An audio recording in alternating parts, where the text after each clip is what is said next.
तो आज की इस वीडियो में हम देखेंगे बाकी सीरीज से हानायामा वर्सेस केंगन नसुरा सीरीज से वकात्सुमी को कि कौन इन दोनों में से ज्यादा स्ट्रॉन्ग है। सो सबसे पहले बात करते हैं वकात्सुकी की, जिसको द वाइल्ड टाइगर के नाम से भी जाना जाता है। वकात्सुकी ने केंगन नसुरा सीरीज में एक असासिन को सिर्फ एक पंच से डिफीट कर दिया था और वकात्सुकी सबसे पहले लड़ा था गोजा से, और जहाँ एनीमे में वकात्सुकी ने गोजा को सिर्फ एक पंच से बुरी तरह डिफीट कर दिया था। लेकिन अगर मांगा की बात करें तो इसमें ये चीज डिफरेंट है। वकात्सुकी ने उसे एक पावरफुल पंच मारा था उसे डिफीट करने के लिए, बट गोजे ने उसे अपने ऊपर लेकर वकात्सुकी पर अटैक किया, पर वकात्सुकी इस टाइम पर उसके सारे अटैक्स को ब्लॉक कर रहा था। वकात्सुकी ने गोजा का फाइनल स्ट्राइक भी अपने ऊपर लिया था और फिर एट द एंड उसने गोजो को एक पावरफुल पंच मारकर उसकी चेस्ट को मरोड़कर हरा दिया। और इसके अगले राउंड में वकात्सुकी लड़ा था जूलियस से, और ये one of the greatest fight है केंगन नसुरा सीरीज की, क्योंकि भाई जब ये दोनों अपने पंचे से एक दूसरे को हिट कर रहे थे तो पूरा स्टेडियम शेक कर रहा था। इवन वकात्सुकी इक्वल मैच कर रहा था जूलियस को, बट यार जूलियस की ड्यूरेबिलिटी बहुत ज्यादा इंसेन है, इसीलिए वकात्सुकी ने अपने सबसे ज्यादा स्ट्रॉन्गेस्ट मूव का यूज किया, जिसका नाम था ब्लास्ट 4। पर जूलियस उससे पहले थोड़ा दूर हो गया था और उसके बाद जूलियस वकात्सुकी को बेयर हक कर लेता है, जिससे कि वो ब्लास्ट 4 यूज ना कर पाए। बट एंड में वकात्सुकी ने अपना दिमाग लगाकर उसको किक से नॉकआउट कर दिया था और तीसरे राउंड में वकात्सुकी मोटे बात से लड़ा था,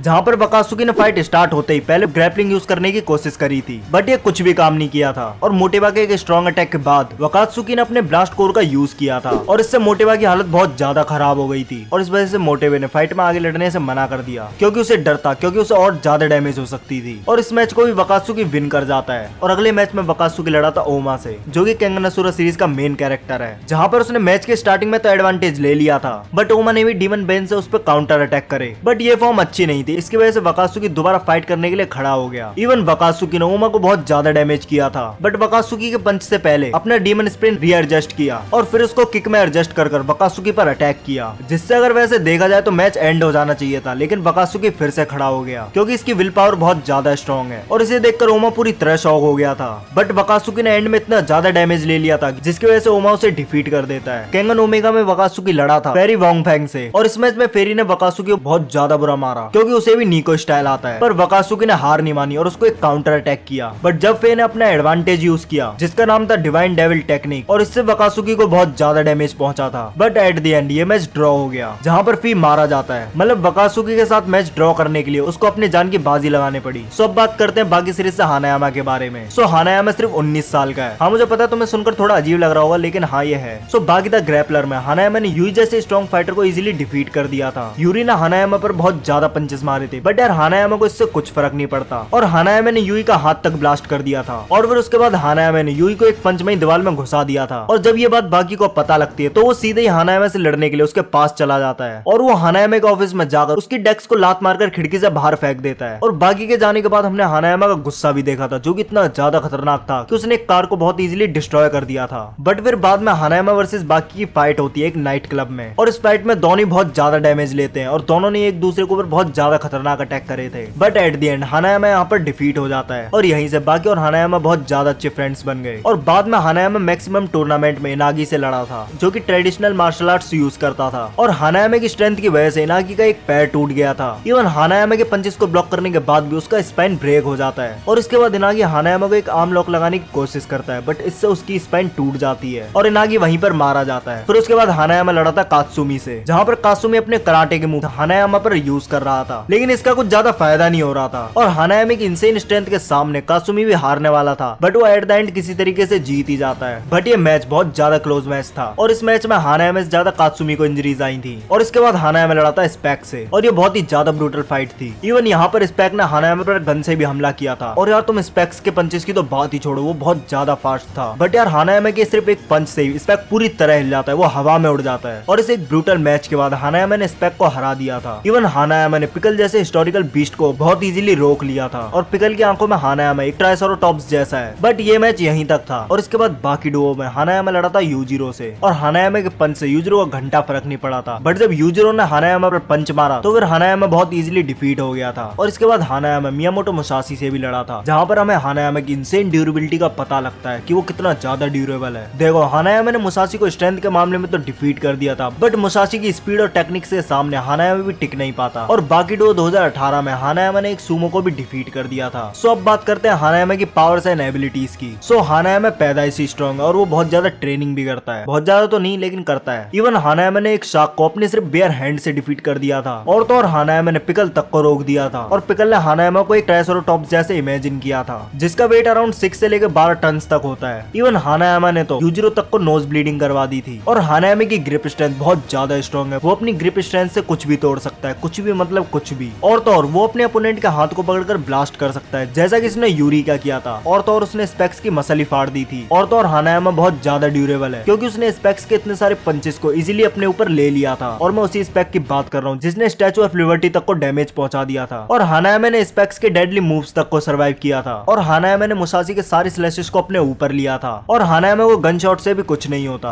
इससे तुम उसकी ड्यूरेबिलिटी का अंदाज लगा लो कि वो कितना ज्यादा ड्यूरेबल है। बट यार यहाँ पर हानायामा की एक सबसे बड़ी वीकनेस है, और वो है कि वो बहुत ज्यादा स्लो है। हानायामा कभी भी अपने ओपोनेंट्स के अटैक को डॉज नहीं करता, वो सारे अटैक्स को अपने ऊपर ही लेता है और फिर उसके बाद काउंटर अटैक करता है। और इसी वजह से स्पीड वाले ओपोनेंट्स हानायामा से जीत जाते हैं, लाइक बाकी मियामोटो मुसाशी, कात्सुमी। और तो और ऊपर से हानायामा का पेट बहुत ज्यादा वीक है। और यही वो एक जगह थी जहाँ पर मुसाशी के स्लैशेस काम करे थे। तो अब बात करते हैं वकात्सुमी की पावर एंड एबिलिटीज के बारे में। तो देखो, वकात्सुमी भी बचपन से बहुत ज्यादा स्ट्रॉन्ग है और वो 200 किलो का है, और उसके अटैक्स भी बहुत ज्यादा स्ट्रॉन्ग होते हैं। ऊपर से वकात्सुमी की मसल डेंसिटी 52 टाइम्स ज्यादा है एक एवरेज ह्यूमन से, और इससे उसके वीक पार्ट सेफ रहते हैं। और वकात्सुमी का सिर्फ स्ट्रेट पंच ही काफी है बड़े से बड़े ओपोनेंट को डिफीट करने के लिए, जैसे कि उसने गोजो को डिफीट किया था। और सेकी बियासी ने कहा था कि वकात्सुमी का एक नॉर्मल पंच एक नॉकआउट पंच की तरह है, और वकात्सुमी नॉर्मली अपनी स्ट्रेंथ से ही फाइट करता है। और बाद में उसने ट्रेनिंग कर टेक्निक्स को सीखा, और वकात्सुमी अब दिमाग से भी लड़ता है, मतलब कि वो अपने सामने वाले ओपोनेंट के टेक्निक्स को काउंटर करना जानता है। सो अब बात कर लेते हैं हानायामा की टेक्निक्स के बारे में। सो हानायामा सिर्फ बेसिक टेक्निक्स यूज करता है, जो कि हर कोई स्ट्रीट फाइट में यूज करता है। लेकिन हानायामा की सबसे स्पेशल टेक्निक है वाइस ग्रिप, जिससे कि वो अपने ओपोनेंट के हाथ को पकड़कर बहुत ज्यादा फोर्स से दबाता है, जिससे कि ओपोनेंट का हाथ पूरी तरह डिस्ट्रॉय हो जाता है। और हानायामा ने ये चीज बाकी वर्सेस केंगन असुरा मूवी में भी यूज किया था। सो अब बात कर लेते हैं वकात्सुमी की टेक्निक्स के बारे में। सो वकात्सुमी की मेन टेक्निक है ब्लास्ट कोर। इससे वकात्सुमी अपनी मसल्स को कंप्रेस कर